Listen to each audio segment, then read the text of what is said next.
A small dog was often seen near one of the bins.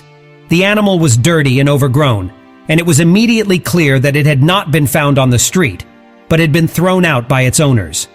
The dog was shy, ran to the bin for a few seconds, grabbed the food and ran away. The dog looked like a beaver and was no bigger than an adult cat. Such dogs are often kept indoors, but this one was living in a small hole it had dug itself. It had probably decided that this hole would be the place where it would spend its last days. Dogs, like people, can lose hope and faith in a happy future.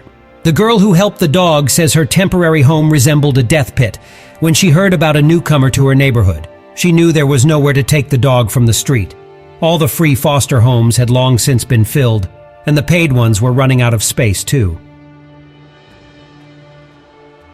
Almost every volunteer had already taken in a few animals that were just about to find new homes. Her head told her to leave things as they were, but her heart urged her to find an unhappy animal and help it.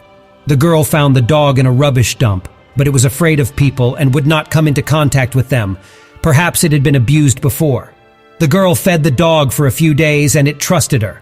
When the volunteer took the animal in her arms, she noticed that it was too light.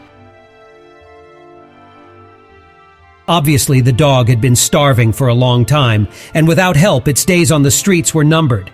The animal's coat was long, and its life on the streets had left it covered in dirt, tangled and smelly. It was impossible to tell the sex of the dog because of its dirty coat. At the clinic, the examination began with a wash and a haircut, as the tangles are not just uncomfortable for the animal, but cause real pain. Once the animal's hair was in order, it was clear that it was a boy, around 5 years old. It was also clear that the dog would need serious treatment.